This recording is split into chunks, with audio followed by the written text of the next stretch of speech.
A paz do Senhor, amados, em nome de Jesus. Estamos aqui hoje para falarmos a respeito da batalha espiritual. É o nosso tema, batalha espiritual. Na verdade, é um tema muito longo, não vamos esgotar. Sempre temos alguns minutos aqui para gravar os nossos vídeos, não vamos esgotar, mas eu vou tentar colocar os pontos fundamentais para o conhecimento dos irmãos que estão assistindo este vídeo agora. A passagem bíblica está em Efésios 6, versículo 10 a 20. São 10 versículos que aqui vamos tratar. A armadura de Deus. Passo a ler.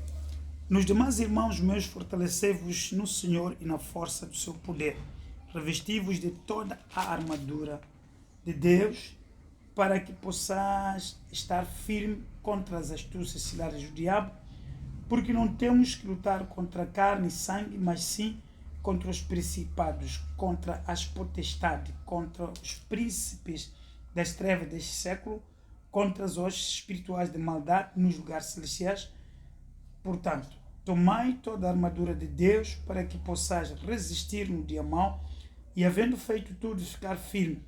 Estai, pois, firme, tendo cingido os vossos lombos com a verdade, vestido a couraça da justiça e calçado os pés na preparação do evangelho da paz, tomando sobretudo o escudo da fé, com o qual podereis apagar todos os dardos inflamados do maligno.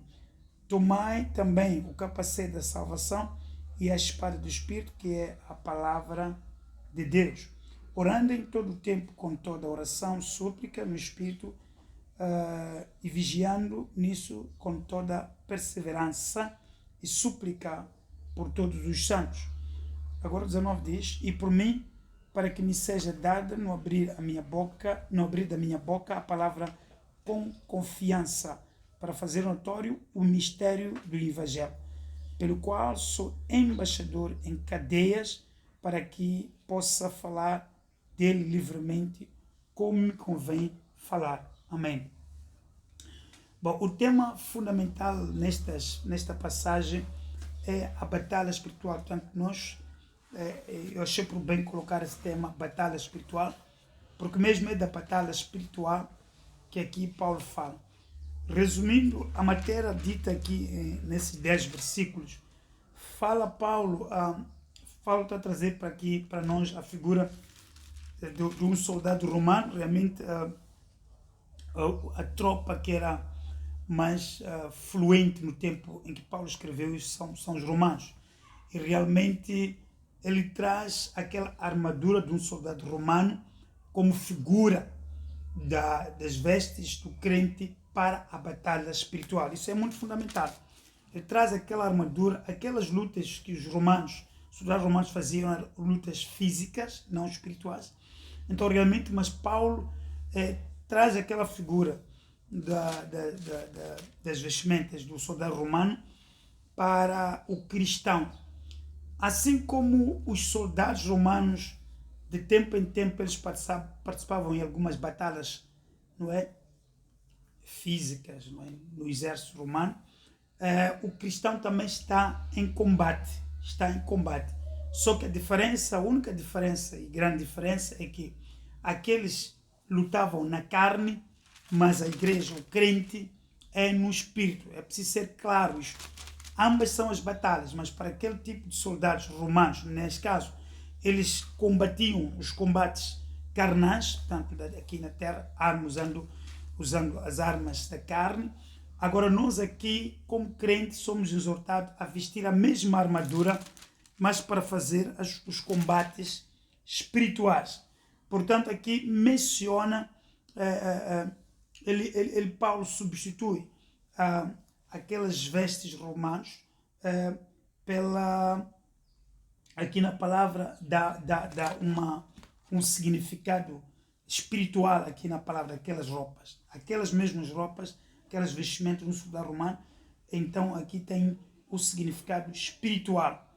Então, o número 12, que é fundamental, começa dizendo Paulo: não temos que lutar contra carne e sangue, mas sim contra os principados, contra as potestades, contra os príncipes das trevas deste século, contra as hostes espirituais da maldade nos lugares celestiais. Portanto, está a mostrar todo o exército espiritual nos lugares celestiais em que o crente tem que enfrentar. Paulo, mencionando aqui os seus escalões, portanto, as suas posições nos lugares celestiais.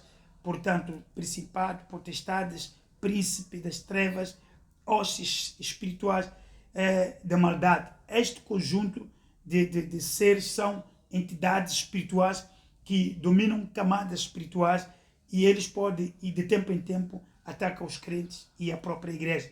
Portanto, diz aqui, tomai a armadura de Deus para que possais resistir o dia mau e, havendo feito tudo, ficar firme. A Paulo faz a comparação aqui da armadura de um soldado romano com a armadura de um cristão. Na verdade, o cristão, em vez de tomar algumas roupas ou material bélico, aqui tem que, diz a palavra de Deus, tem que tomar toda a armadura de Deus. A palavra diz toda a armadura de Deus. E aqui começa a mencionar essa armadura, Paulo, aqui com detalhes. Número 14. Estás, pois, firme,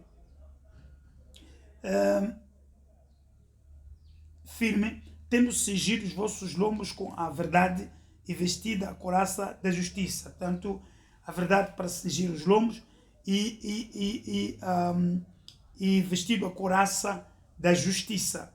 Portanto, isto é a mesma coisa que dizer que nessa batalha, quando o cristão vai lá enfrentar os seus inimigos, tem que estar cingido pela verdade. O que é a verdade? Jesus Cristo, no livro de João, diz que a minha palavra é a verdade. O cristão tem que ser cingido da verdade. Alguns cristãos perdem as batalhas porque eles não estão cingidos da verdade.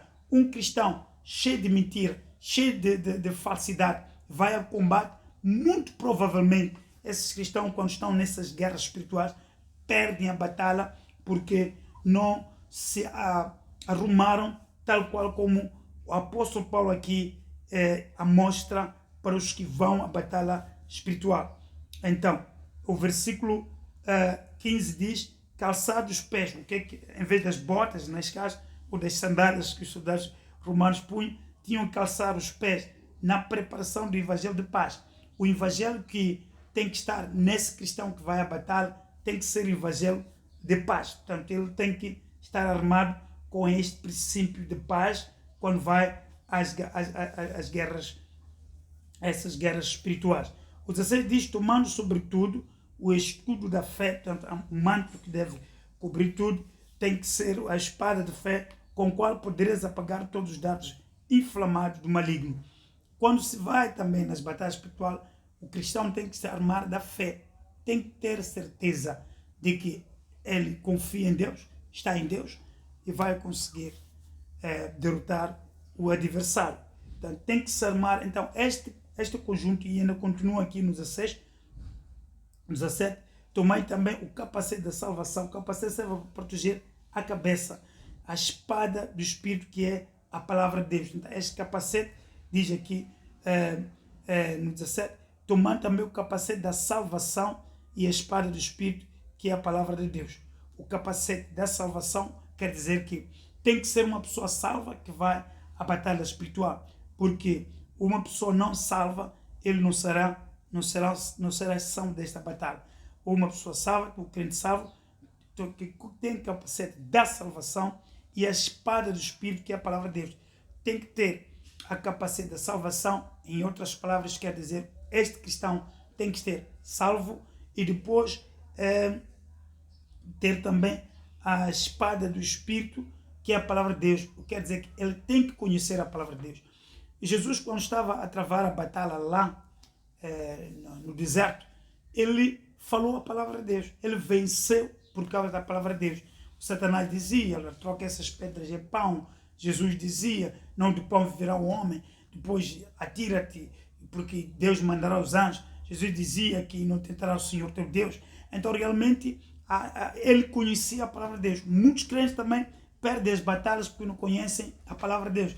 E lá, Satanás está a falar coisas. Até alguns crentes correm o risco de acreditar que uma palavra que o diabo falou, sussurrou nos ouvidos, é a palavra de Deus, é a profecia, porque eles não conhecem a palavra de Deus, não tem a espada do Espírito. Jesus não venceu porque estava em jejum, é fundamental o jejum, venceu porque estando em jejum.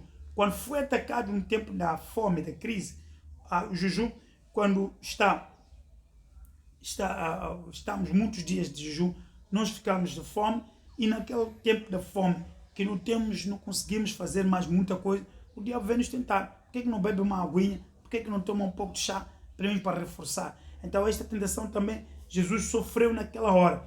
Então o que usou é a espada do Espírito. Então o 18 diz, orando em todo o tempo, com toda oração e súplica no Espírito, vigiando nisso com toda perseverança e súplica por todos os santos. Portanto, orar também faz parte, orações intercessoras são fundamentais no tempo das batalhas espirituais. E por mim, neste caso, Paulo também precisava de ajuda da oração, não é? Paulo tinha muitos filhos espirituais. Ele podia pedir, olha, orem por mim também. Ou melhor, pedir à própria igreja em geral, ore também por mim. E qual era o desejo de Paulo nessa oração? Para que me seja dado no abrir da minha boca a palavra confiante, a palavra com confiança, para fazer notório o ministério do Evangelho. Era o desejo de Paulo que o ministério do Evangelho seja notório, não para todos os lados, todas as pessoas. 20, pelo qual sou embaixador em Cadés, para que possa falar dele livremente, como me convém falar. Portanto, ele tornou-se embaixador em Cadés, Paulo, por causa do Evangelho, não por causa de outro crime, não é? Há muitos outros homens de Deus que estão nas cadeias porque roubaram alguma coisa na empresa, porque fizeram outra coisa, mas sofrem por causa do Evangelho. Portanto, esse sofrimento não pode ser associado ao Evangelho. Um sofrimento de que alguém levou mulher do dono, qualquer coisa que fez, roubou alguma coisa na empresa, não deve ser associado isso ao sofrimento do Evangelho. Portanto, aqui nós estamos a deparar uma batalha espiritual perfeita, em que o soldado vai equipado de toda a armadura de Deus, como está a dizer aqui a palavra de Deus. Toda a armadura de Deus, portanto, Paulo depois faz a descrição detalhada dessa armadura. O cristão que vai à batalha tem que ter a certeza que está salvo, tem que ter a certeza de que conhece a palavra de Deus, porque estes elementos são fundamentais na hora da batalha. Quando o diabo vem aparecer e começa a censurar nos ouvidos, olha, faça isto, faça aquilo, nós temos que enfrentar esse nosso adversário pela palavra de Deus. Não vamos vamos usar punhos para enfrentar o nosso adversário. A batalha é espiritual. Agora, nós lutamos com coisas que não vemos, não lutamos contra carne e sangue, estamos com entidades espirituais, são seres invisíveis, não são espirituais, são entidades espirituais, então também temos que estarmos cheios do Espírito para distinguir esse nosso adversário. Não temos que lutar contra carne e sangue. Agora, tenho explicado nesse setor não termos que lutar contra carne e sangue, que apesar de ser os nossos adversários, esses adversários espirituais virem em forma de carne, porque às vezes são pessoas vivas que praticam exorcismos e outro tipo de espiritualidade, então contrária à verdade, contrária à palavra de Deus. Então, apesar de aparecerem em forma de pessoas, mas eles não estão a combater como pessoas, estão a combater tanto no espírito. Tanto, os poderes que eles usam para atacar, os poderes da superstição, são espirituais. É por essa razão que Paulo, em vez de dizer vão, lutem com essas pessoas, matem essas pessoas na carne, ele diz que não temos que lutar contra a carne. Portanto, é muito proibido na vida cristã o cristão armar armas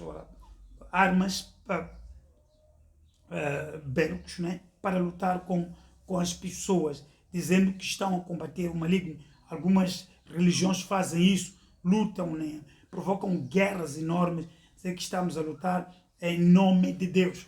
Na verdade, a luta que a igreja tem que preconizar aqui é contra os principados e potestades. São entidades espirituais. Eu expliquei, não são pessoas. Agora, se alguém me disser que, olha, há uma pessoa que está me enfeitiçar, mas eu conheço a pessoa, então se eu matar essa pessoa, não venci a guerra. Não. Matando essa pessoa, você cometeu um crime, porque não temos que lutar contra carne e sangue. Vá à montanha, separa-se para orar, separa-se para jejuar e fala para Deus. Permita que Deus seja o seu juiz, não você a julgar as coisas pelas próprias mãos. Isso é crime, até pode ir à cadeia. Ainda que você tenha que declarar que eu fazia em prol do Evangelho, em nome de Deus, mas você matou. Então, para muitos países, então matar é crime. Aleluia. Até que seja, ainda que seja um principal cadastrado, matar pelas próprias mãos em justiça. Essa coisa pode levar à prisão.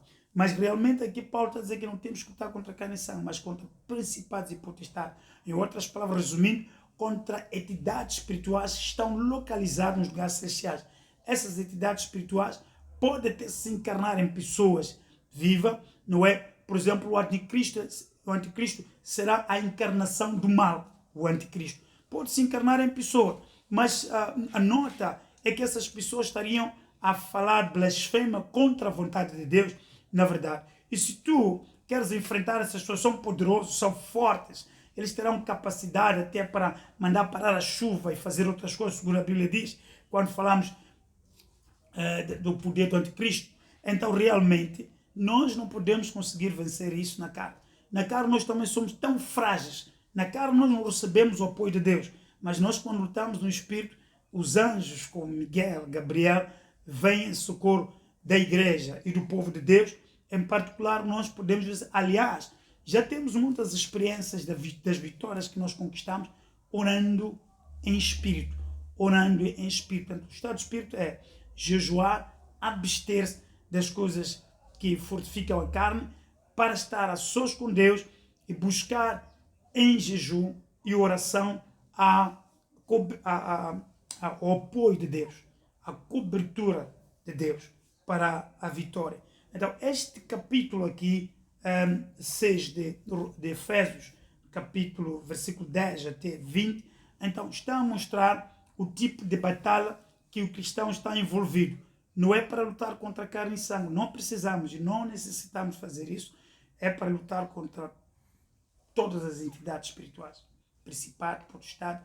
Eles podem até ter nomes, mas são entidades espirituais que se opõem à vontade de Deus.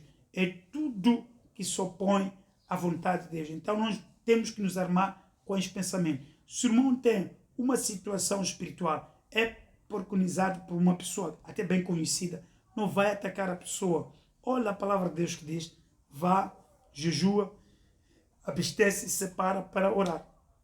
Desde a minha conversão em 1986, aprendi a batalhar no Espírito e mantenho esse tipo de batalha até hoje e nunca fui vencido realmente, porque somos vencidos quando fracassamos nesse lado. Pode ser que o nosso vizinho nos provoque e nos insulte, lança palavrões, você não faz, não dá troco pelas palavrões, mas vai ao seu lugar, ajoelha, se for necessário, consagra-se. Isso significa jejuar. Jejuar pode ser um jejum de 1 dia, 2 dias, até 3 dias, é comum, na verdade. Se for mais de 3 dias, então faça parcial, para não ter danos físicos depois. Então, realmente, e invoca o nome do Senhor Jesus, Ele dará resposta. E a resposta é certa, porque a oração, jejum, é uma grande batalha espiritual. Portanto, usando toda essa armadura que Paulo falou aqui, mas eu repiso, é preciso ser salvo, capacete da salvação, e é preciso conhecer a palavra de Deus, a espada do Espírito. Estas duas coisas são fundamentais. Sem a salvação, sem o conhecimento da palavra de Deus, nas batalhas espirituais você pode se gastar demais e sair com poucas vitórias ou quase nenhuma, porque sem isso é impossível agradar a Deus. É necessário que aquele que vai entrar numa batalha espiritual, quem são, afinal, as pessoas que devem entrar nas batalhas espirituais? São cristãos salvos, são cristãos que estudam a palavra constantemente, ou melhor, conhecem a palavra de Deus. Porque algumas coisas que o diabo vai tentar, não é, censurar lá dentro da batalha espiritual, são mensagens parciais da palavra de Deus, algumas passagens tiradas do seu próprio contexto para confundir o cristão. É o que tentou fazer com Jesus. Era a palavra de Deus, está em Deuteronômio a palavra que falou. Olha, troca esses pães em vinho, se és filho de Deus. Olha, se és filho de Deus, atira-se daqui abaixo, portanto, colocou no pináculo do templo, atira-se daqui abaixo, porque ele disse que iria ordenar os seus anjos para te receber as suas mãos, para não quebrar o seu pé, não torcer-se o pé. Na verdade, estava escrito, mas a Bíblia ali não estava a dizer essa palavra que Jesus voluntariamente tinha que se atirar para isso acontecer. Não, mas se por acaso tropeçar, é a mesma coisa que o cristão dizer que olha, eu tenho Deus, eu vou saltar de um prédio, de um arranha-céu para o chão, não é de morrer porque ele vai mandar os anjos para me receber. Era uma tentação a Deus. Então Jesus falou o versículo completo. O diabo teria falado parte do versículo, que é verdade, mas uma parte é mentira, não disse para se atirar, mas era para se tropeçar. Então Deus estaria lá para acudir o seu filho. Então realmente Jesus deu troco. É preciso conhecer a palavra de Deus. Eu sempre exorto qualquer cristão, novo cristão, ou já de muito tempo na fé, tem que amar a palavra de Deus, ler, decorar, fixar os versículos da Bíblia e ser capaz de falar esses versículos de cor, sem ver, falar, porque realmente é a espada, é a nossa espada do Espírito, principalmente nas batalhas espirituais. Os versículos que nós lemos todos os dias são armazenados no nosso cérebro. E no tempo oportuno, quando estamos em batalha, o próprio Espírito Santo trata de trazer esses versículos à nossa memória para combater, é para usar imediatamente esses versículos na batalha espiritual. Portanto, é esta nossa batalha, não é contra carne e sangue, mas contra principados e potestades e príncipes das trevas nos lugares celestiais, que isto tudo somando são entidades espirituais. Que Deus de Abraão, Isaac e Jacó vos abençoe rica e poderosamente. Eu penso para que todos estiverem a escutar esta mensagem, quando estão em apuros ou em aflição, por favor, não ousa bater em pessoas, sair com punhos para lutar, não ousa falar palavrões a ninguém, não ousa abusar da força física que Deus te deu para travar as batalhas espirituais. Por favor, mas entre em sua casa, feche a porta, ajoelha, ora, se haver necessidade, jejua.